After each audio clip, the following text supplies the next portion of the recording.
Welcome to SBR Forum Videos. I'm Peter Loshak. This is Into the Weekend with BetDSI, the call we do every week with Brent, the headlines manager at DSI Sportsbook. Right now we're looking ahead to NFL Week 17 and the heart of the bowl season, the bowls through January 3rd. Brent, thanks for being back with us.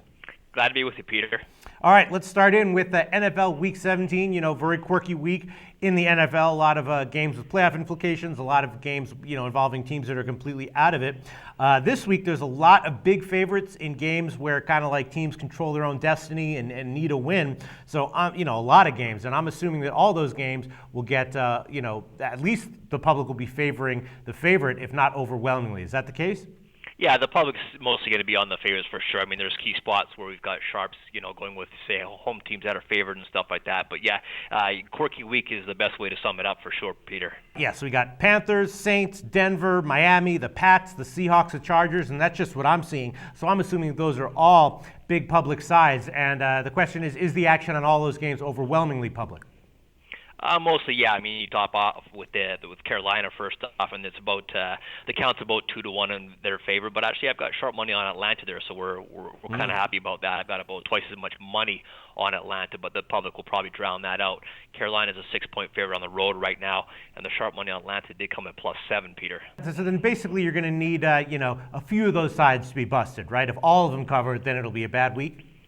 Yeah, I mean, like for example, Miami's not a big deal for us at all. Actually, the money's dead even. The count's dead even. The money's actually favoring the Jets right now.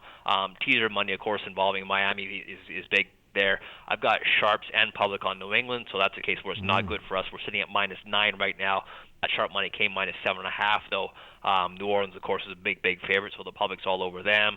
Denver's on the road laying 10.5 now. We're down at 10.5 from 11.5 because we did take sharp money on Oakland. But San Diego's another case where I've got actually it's interesting. I got sharp money on the dog there, which is Kansas City when they were getting +10, and of course Seattle's they're all over Seattle. The public is. Wow. All right. So it sounds like there's a decent amount of sharp action this week in the NFL. Yeah, surprisingly, I mean, there's lots of cases during the season where I've got 2, 3, 4 sharps, sometimes groups of people all on the same side.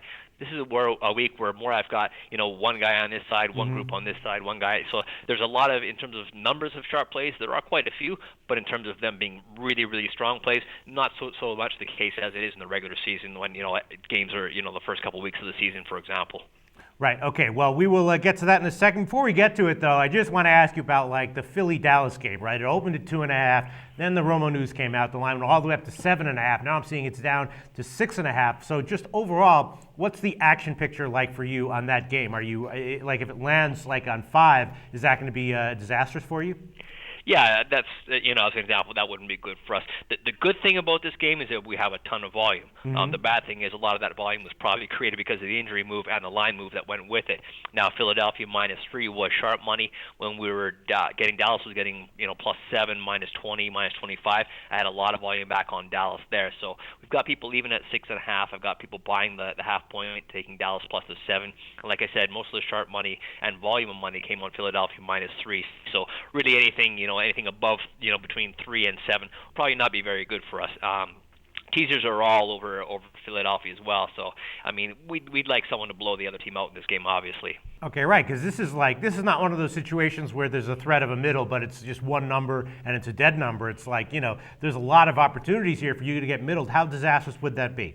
It's not an opportunity for us at all. Yeah, no, it'll be bad, Peter. But I mean, like I said, one game never ruins the weekend or anything like that for us. I mean, you've got enough games out there that you can make the money back. So yeah, Philadelphia, Dallas, Philadelphia winning by say 4 or 5 wouldn't be good for the house at all. But disastrous, no, not in and by itself. All right, and so with the line where it is now, with Philly as a big road favorite, where's the betting action been? Has the public been overwhelmingly on? I can see the public being on both sides here.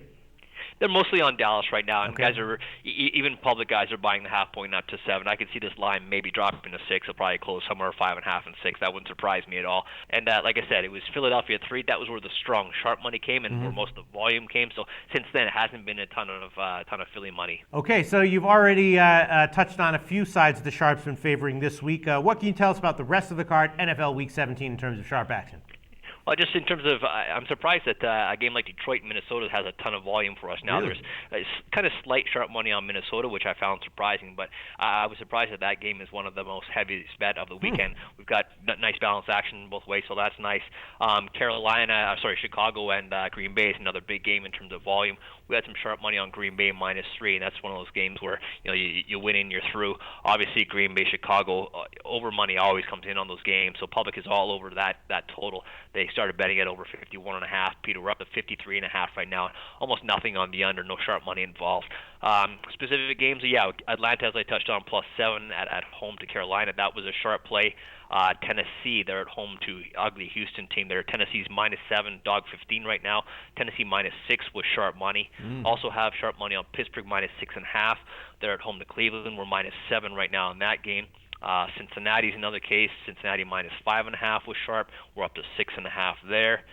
We touched on Philadelphia -3 mostly. New England, I kind of touched on the -7.5 with sharp money. Now we've driven that line all the way up to 9. Got some money back on Buffalo, but not sharp money at all. Our count's probably about 3-1 in favor of New England, so the teasers are all crazy on that game as well. Sharp money came in on Oakland +11.5. They're at home to Denver, getting 10.5 now, so that's already moved. The over Tampa Bay New Orleans over 47, that was sharp as well, and Kansas City +10 was sharp. So like I said, there's a lot of sharp plays, but not a whole bunch of groups where they all match up. Now let's move on to college bowls. There's 20 bowls between Saturday, December 28th, and Friday, January 3rd. That's what we're going to cover right now. What can you tell us about notable action for any of those 20 bowls? Yeah, I'd love to go through and cover each one of these games, but it's kind of bowl season is a little bit hectic around here. So we'll just touch on the games where I do have sharp action. We'll start off with the Saturday game, Cincinnati at North Carolina. I have sharp money on Cincinnati +3. That line's at 2.5 right now. Michigan and Kansas State. Kansas State's 5.5 right now. The sharp money came in Kansas State -3, -15, and also -3.5. Now our count and our dollar volume is about 4-1 in favor of Kansas State. So we're gonna need some Michigan money to come in, or the sharps to be wrong in that case. Moving along, Texas Tech, Arizona State. I've got Texas Tech, 14.5 sharp money there. Mississippi State and Rice. I've got a lot of public money on Mississippi State, but the sharps are on Rice +7 now. I'm only Mississippi State is -7, -05 right now. I'm still getting good public money on Mississippi State, so Rice +7 was sharp, and that same game, the under 51.5 is sharp. We're at 50.5 right now. Down to Wisconsin, South Carolina. South Carolina +3 -1/4 was sharp money. They're buying it on to the 3. Wisconsin's down to 1.5 right now. I've got public and sharp money on South Carolina. Michigan State, Stanford. Stanford, the side -4.5 was sharp. The under 45 was also sharp. We're seeing at Stanford -6 or 6.5, and a total of 42.5 right now. And that pretty much covers everything, Peter. Okay, awesome information. And as always, I appreciate all the hard work you do for this show every week, Brent. Thanks so much. Talk to you next week.